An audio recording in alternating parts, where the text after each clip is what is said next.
एगो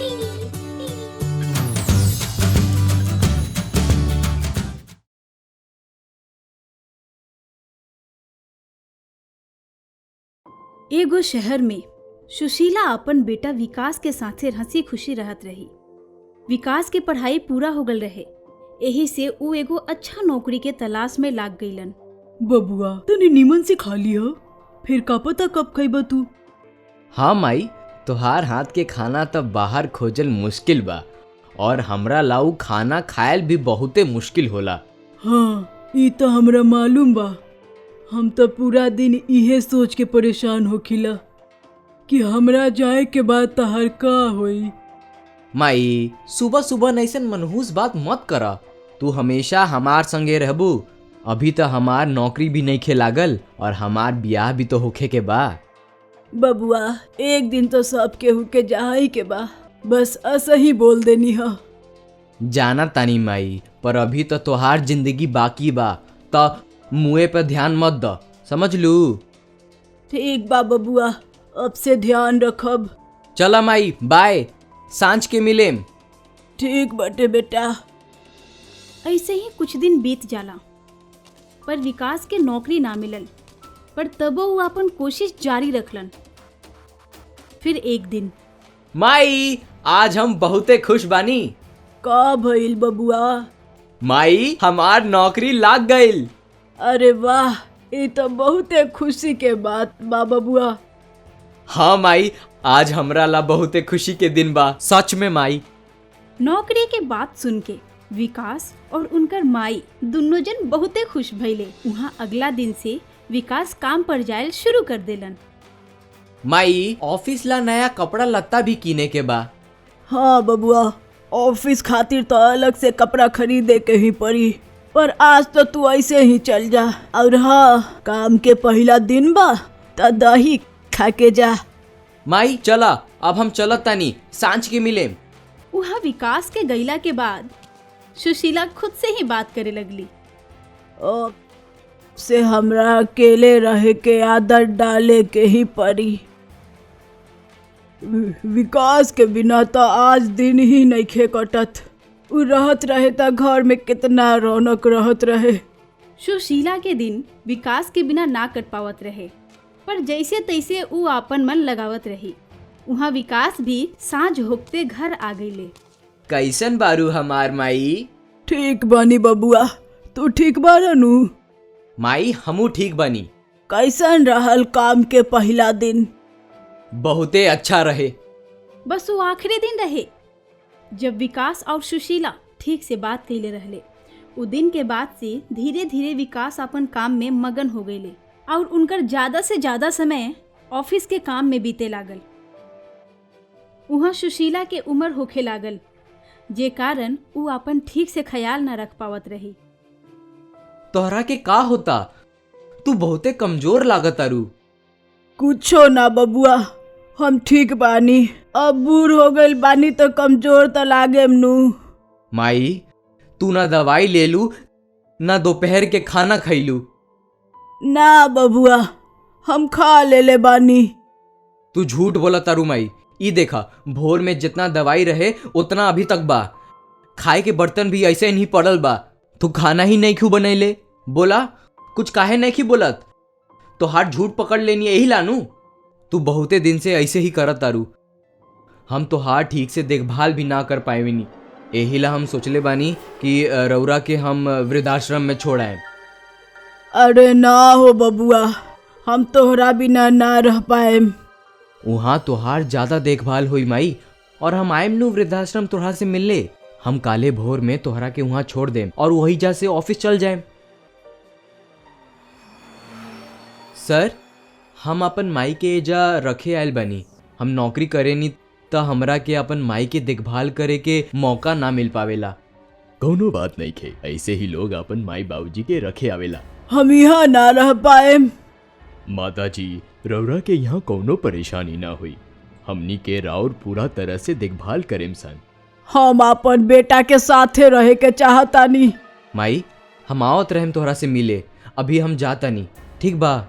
विकास अपन माई के छोड़ के वापिस अपन व्यस्त जीवन में बढ़ गईले। वहाँ कितना दिन आश्रम में समय बितौला के बाद सुशीला के तबीयत खराब होखे लागल, जेकरा बाद आश्रम के लोग विकास के आश्रम बुलैले। का भइल माई?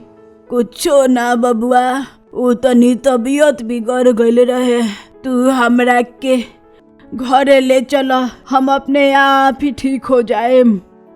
माई, वहाँ तोहार देखभाल के करी? तू तो जाना तारूनू कि हम कितना व्यस्त रहेनी। हमार बात माना, तू यही जा रहा। ये कह के विकास वहाँ से चल गईले और ऐसे ही समय बीते लागल। वहाँ विकास के वही कंपनी में एगो काम करे वाली लड़की से प्यार हो गई और जल्द ही वो दोनों जाना शादी कर लिहले।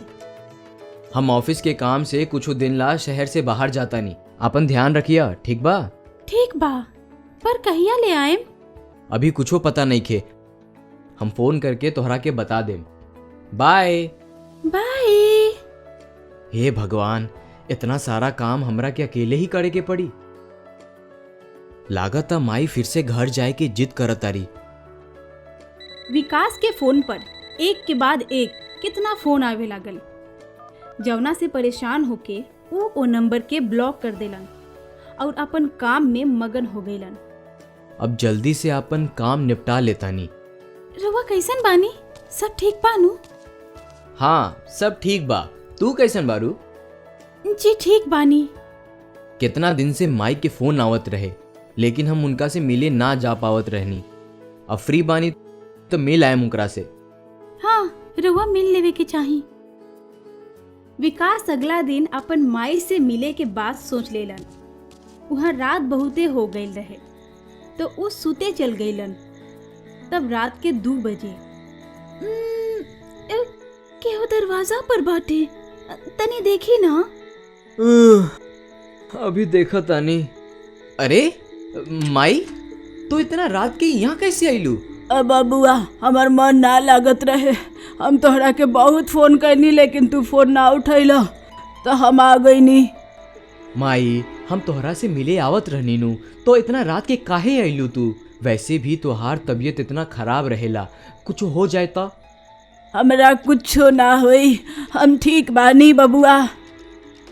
अपन बच्चा के मोह भी माई बाप से न जाने का करवा देवेला। ऐसे ही ठीक विकास के माई सुशीला कैली। वो अपन बेटा के प्यार में अकेले ही आश्रम से सीधा घरे आ गईली। बहुते दिन पर सुशीला अपन घरे अइली, यही से वो अपन घर में आके अपन कमरा में आराम करे चल गईली। इतना दिन बाद घरे आयल बनी, तनी चारों ओरिया घूम ली। बहुत अच्छा लागता अपन घर घूमे में, यही ला हम तरस गई रही। घर में बहुत समय के बाद आवे के कारण सुशीला के बहुते अच्छा लागत रहे कि तबही कुछ गुंडा लोग के नजर उनका घर पर पड़ गई। घर के खाली और सुशीला के अकेला समझ के वो लोग घर के लूटे के प्लान बनवले और मौका मिलते ही सुशीला के घेर लिहले। ए बुढ़िया, घर में जितना सामान बटे हमार हवाले कर दे। तो हनीला नीमन होई कि तू लोग यहाँ से चल जा। देख, हमनी से शान पत्ती मत कर और घर के सारा सामान हमनी के हवाले कर दे, समझी बुढ़िया? अपन जान बचावे के बा तो यहाँ से चल जा लोगिन।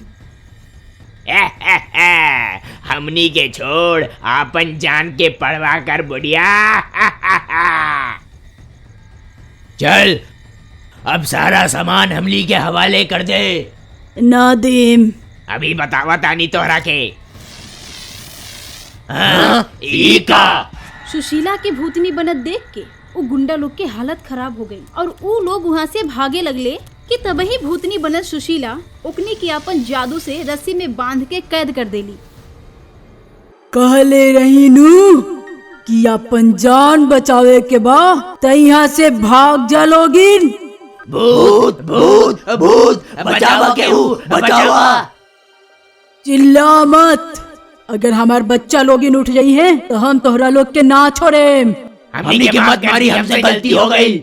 हम तो हनी के तब छोड़े जब यहाँ कभी ना आवे के वादा कर बलोगिन और अपन बुरा नजर ए घर पर फिर कभी ना डल बलोगिन, समझ लो लोग। हमनी के वादा करता नहीं सन। अब इहे रहा लोगिन, हम अभी आवतानी। भूतनी बनल सुशीला घर के भीतर आ गईली और विकास के सिरहाने जाके बैठ गईली और बहुते देरी तक उनकर सिर के सहलावे लगली।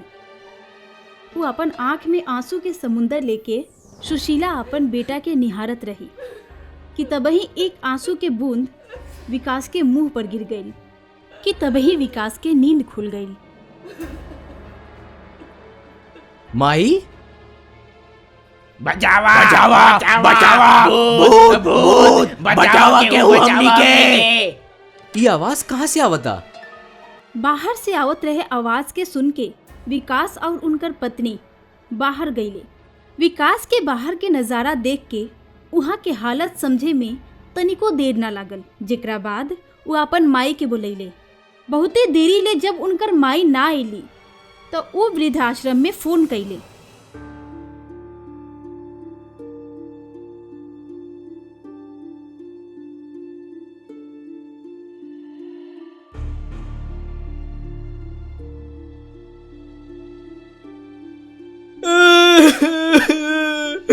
का ये हमरा से का हो गई? ये हम का पाप कर देनी? माई हमरा के माफ कर दा। विकास के माई वही दिन गुजर गई रही जहिया विकास काम के सिलसिला में बाहर गई रहले, लेकिन बिजी रहे के कारण वो फोन ना उठा पौले। अपन गलती के एहसास भइला के बाद विकास बहुत रोवले, लेकिन सब कुछ उनकर हाथ से निकल गई रहे। अफसोस करे के अलावा विकास के लगे अब कुछ ना बचल रहे। रउआ लोग से एगो गुजारिश बा कि रउआ लोग वो गलती कभी मत करें जे विकास कैलन। अपन काम और ना रुके वाला जिंदगी में व्यस्त होके अक्सर हमने के अपन नजदीकी रिश्ता भुला जानी सन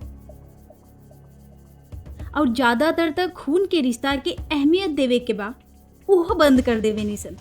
ई कहानी के माध्यम से हमने सन के रउआ लोगन से एगो गुजारिश बा कि कुछ भी हो जाए पर अपन माई के ऐसन दिन ना देखे देम सन। ध्यान रखी लोग, माई के बिना जन्नत जैसन जिंदगी नर्क से कम ना होला। हेलो दोस्तों, हमनी के कमेंट करके बताई कि ई वीडियो रउआ लोग के कैसन लागल। ई कहानी के लाइक जरूर करें लोगिन और खूब शेयर भी करिए अपन दोस्तन के बीच। बाय। अगर रउरा लोग इनके हमनी के कार्टून पसंद आवता तो एकरा के लाइक करी, शेयर करी और सब्सक्राइब भी करी। और हाँ, बेल आइकन दबावल मत भूलें।